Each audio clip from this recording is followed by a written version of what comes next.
Good afternoon, everybody, and I'm back out again, straight from work on a Friday. Oof. It is hot, and there is sheep about, and I am in a new location. I came straight from work, so I'm on more of the Barnsley side of the Peak District. It's nice. I think I've been walking for about an hour, and I reckon I'm about 40 minutes from my destination.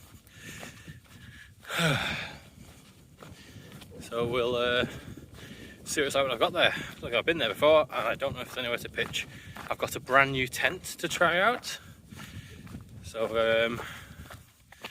it'll be interesting if one, I can pitch it, two, if it's any good. And I'm hoping the temperature's not going to get too low, because I've gone summer sleeping bag as well. Reasonable sized bag, loads of food, and a relax, I think. Alright, let's go into turbo mode and get there.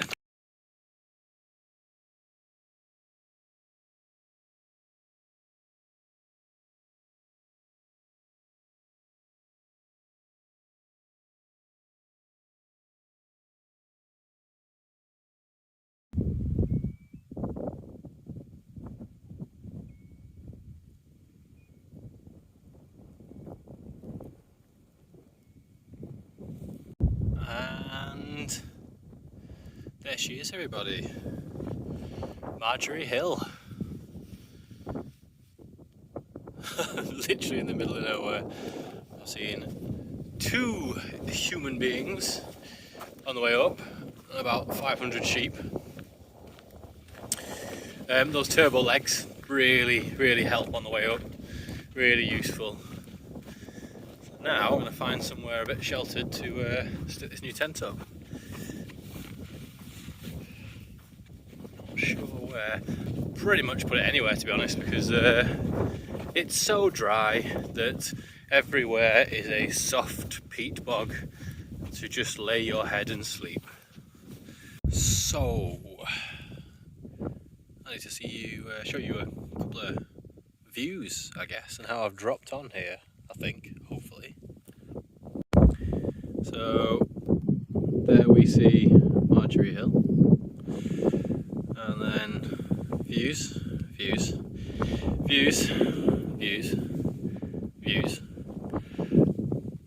Le Rock, Le Other Rock. Oh, and the home for this evening. Look at that.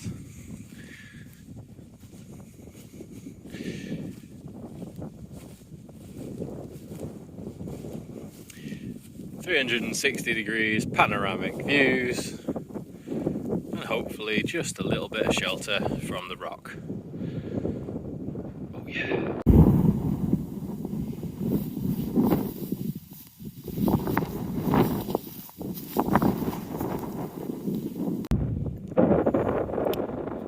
I think I am going to put my tent up. It's just gone 6. I've seen about 2 people since I left, and I'm in the middle of nowhere, so I think it is tent time. And I'm gonna try a little trick. So I think I want the tent somewhere around here, so I think I'll try one of these. Well,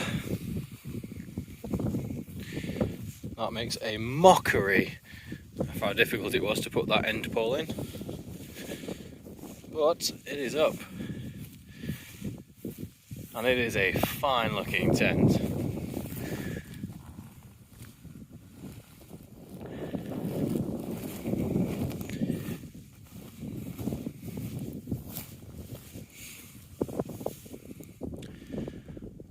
Little vents to open at the ends. Seems pretty secure, and it has got the biggest vestibule I have ever seen. And I'm not even going to try and say it. It is a whatever that says. But yeah,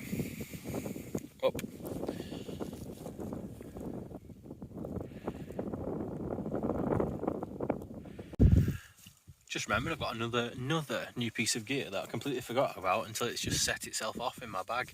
I've got, well, yeah, I'm going to blame Hayes Outdoors for this one. In his last video, he had a little pump to blow up his airbed. And I was thinking, no more peasant life for me. Why am I using my lungs like some sort of fool? So I've given it a go, so we'll see how this goes now.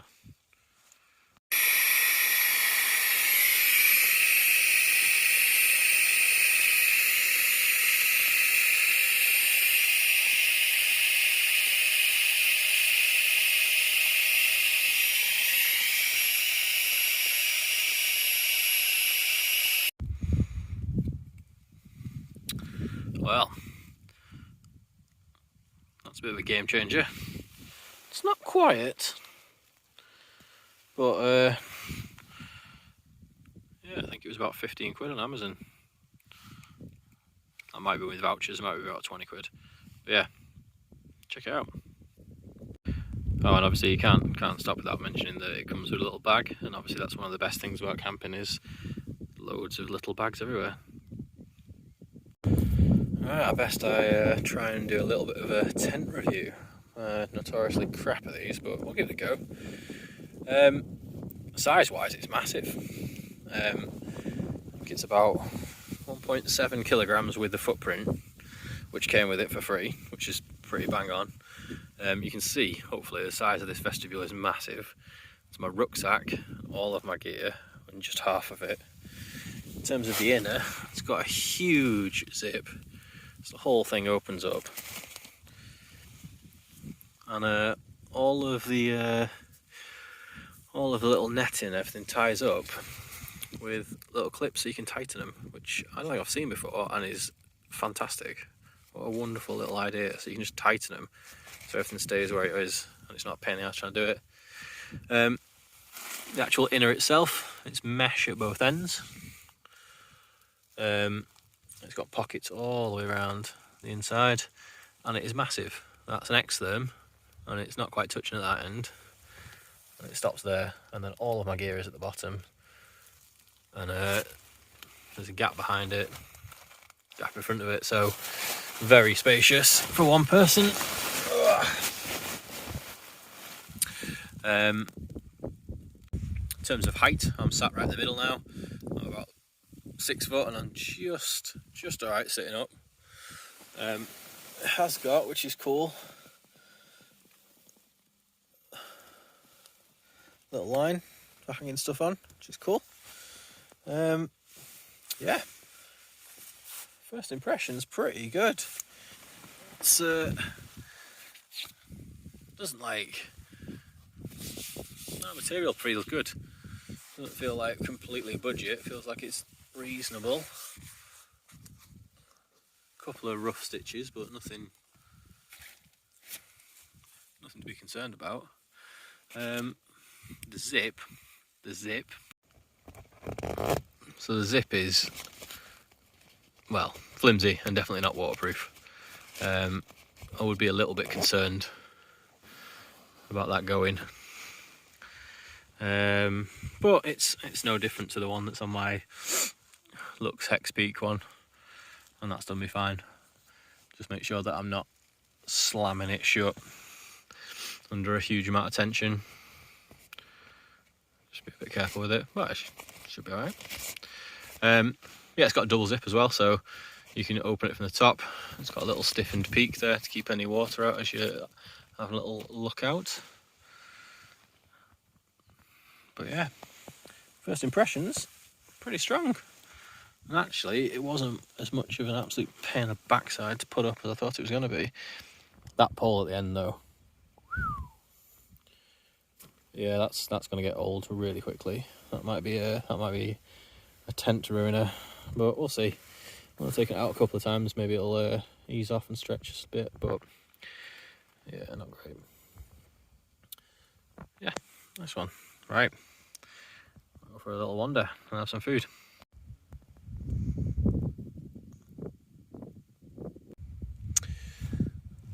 So I've just shut the zip on the tent. And already some of the teeth came out and I had to like jam it back in again. So yeah, maybe the zip is a weak point. We'll see. Maybe it was human error. Give it the benefit of the doubt for now. That is a concern.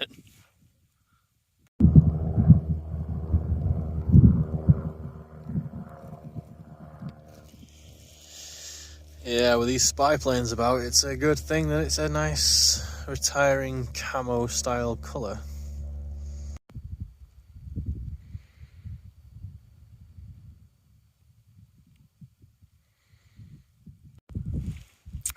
I don't know if you can see that, but there's something very weird going on over there. Just to the right of the sun, it's like a rainbow, but it's significantly not raining.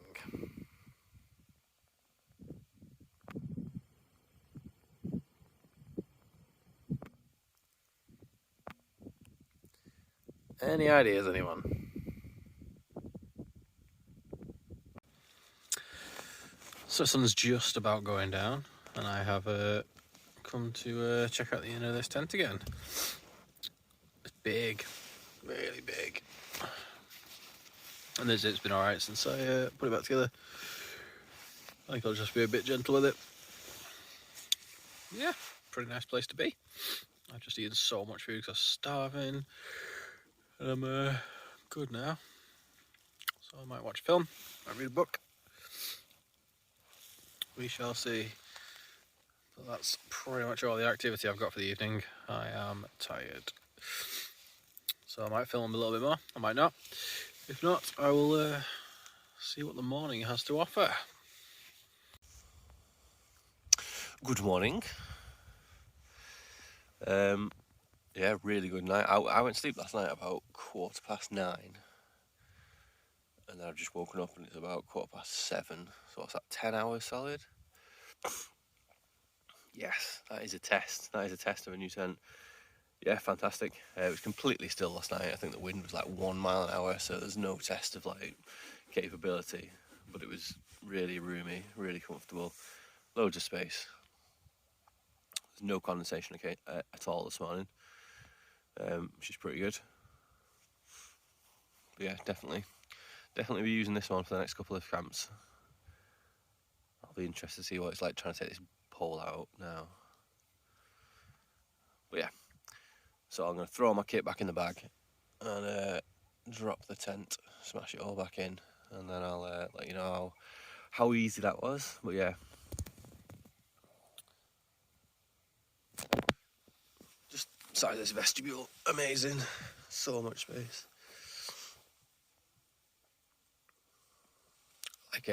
I like it. I think it's cool.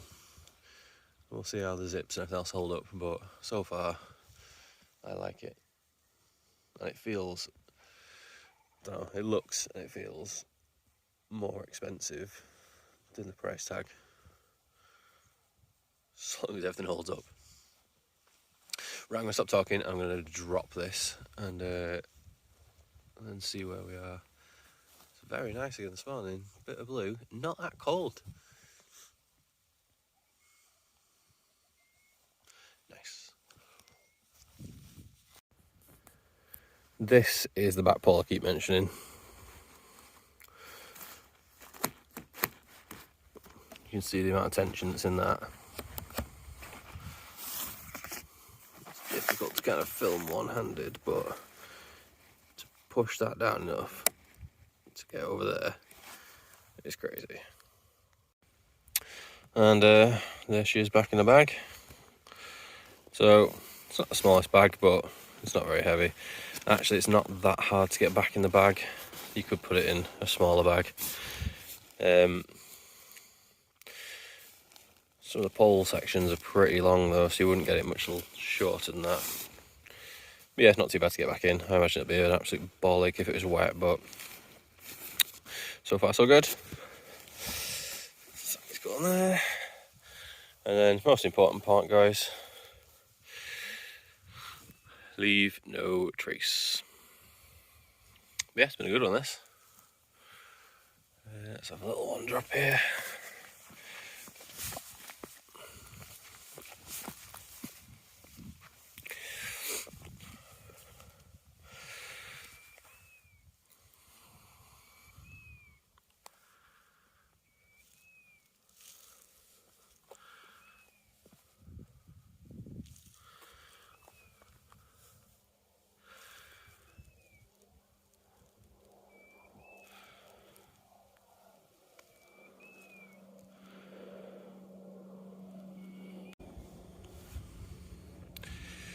Happy days.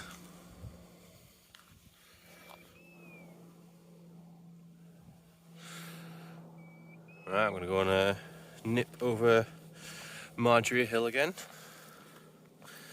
and try and work out my way back down. I hope the van's still there, which would be nice. No, I enjoyed that. It's been a bit of a stressful week and I feel better for it. Right, if I see anything exciting on the way down, I shall inform you. If I get attacked by a grouse. But if not, this might well be the end of this, guys. And cheers for watching. 2 in a week, which is a little bit unheard of after a 6-month hiatus. But yeah, enjoyed this. Cheers for watching again. And I might flash up some pictures that I've taken now. Cheers, guys. See you later.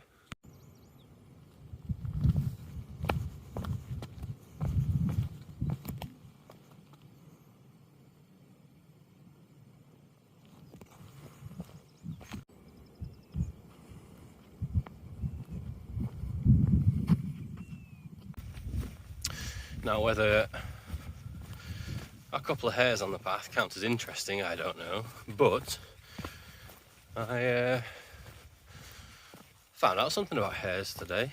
Well, this week. Well, obviously they changed the coat for the summer and the winter. And this is as far south, literally specifically, like the Ladybower area of the Peak District is as south as the hares get a white coat in the winter, because it's the last place that they get significant snowfall regularly in the winter where it's an advantage. So after we get to the end of the North Peak and we're going to the south, and generally the hares down there have a brown coat all year round. It just gets thicker in the winter. There we go. He said you don't learn anything, you know, on these videos. There's a big fact for you.